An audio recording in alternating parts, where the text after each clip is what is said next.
सेवक सत्यानंद स्वामी, श्री कृष्ण मंदिर धार्मिक आयोजन न्यास, इंदिरा कॉलोनी, विनयनगर, ग्वालियर, मध्य प्रदेश। आजकल द्वारकापुरी और सोमनाथ की यात्रा पर है। इसी के तहत काफ़ी दिनों से हम भी मांग कर रहे थे और सनातन धर्म की भी मांग थी कि शिरडी के साईं बाबा और कई अपने क्षेत्रों में भोजन भंडारे की व्यवस्था चल रही है, लेकिन सोमनाथ में अभी भोजन भंडारे की व्यवस्था नहीं थी।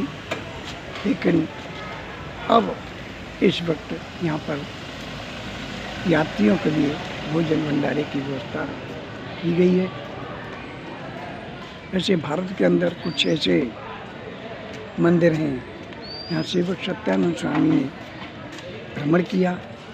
भ्रमण के दौरान पाया जगन्नाथ जी की यात्रा की। जगन्नाथ जी की यात्रा हिंदुओं की एक प्रमुख यात्रा है, लेकिन वहाँ पर भी सब में बड़ी रसोई बताई जाती है जगन्नाथ जी की।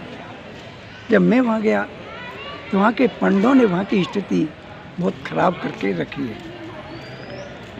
वहाँ जब मैंने देखा, दुनिया में तो बड़ा शब्द किया जाता है, साहब सबसे बड़ी रसोई जगन्नाथपुरी की है, लेकिन वहाँ जब पंडितों से बात हुई तो 100 रुपये लेकर के भोजन भंडारा करा रहे थे।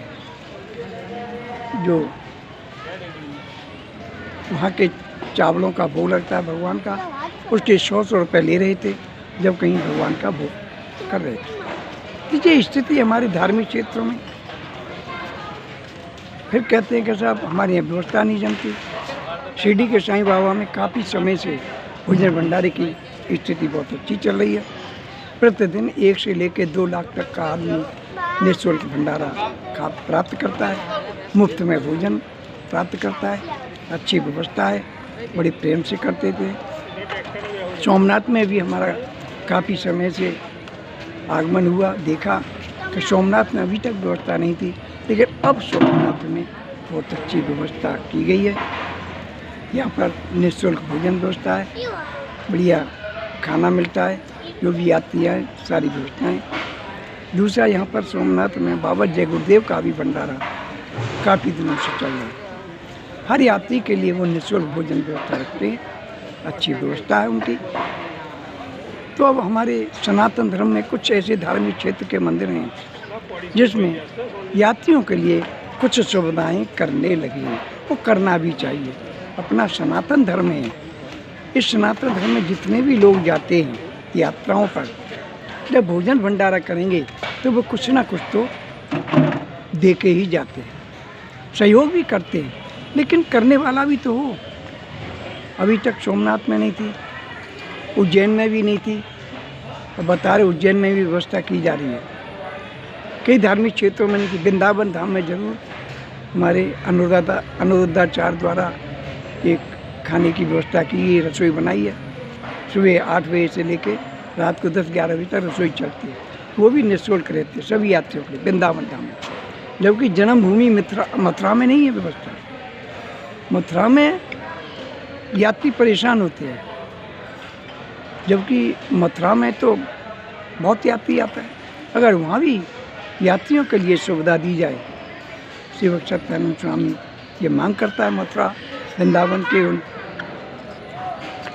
भक्तों से कि इस भोजन भंडारे की व्यवस्था में सहयोग प्रदान करें, जिससे भक्तों को कुछ तो लाभ हो। और आप ये सोचते हैं कि भक्त फ्री में खाता है, फ्री में कोई नहीं खाता। 100 का खाएगा तो 50 रुपये जरूर चढ़ा के आता है। लेकिन सनातन धर्म में एक बड़ी विपदा थी जी कि भक्तों के लिए खाने की व्यवस्था किसी भी धार्मिक क्षेत्र में नहीं थी, लेकिन अब होने लगी है।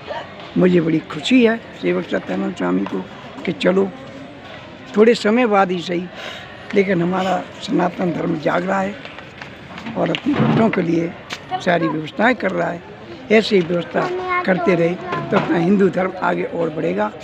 और जितना भी भक्त लोग हैं सबसे मिले रहने कि अपने सनातन धर्म के भंडारे के लिए ज़्यादा से ज़्यादा सहयोग प्रदान करें, जिससे अपने आने वाले यात्रियों को निःशुल्क भोजन की व्यवस्था होती रहे। ये सोमनाथ है, देखिए सोमनाथ का भोजन भंडारे का क्षेत्र है।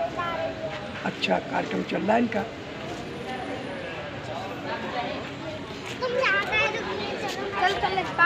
मैं सभी सोमनाथ के उन पदाधिकारियों को धन्यवाद देता हूँ जो उन्होंने इस कार्य में भक्तों का सहयोग किया। जय श्री राम, जय श्री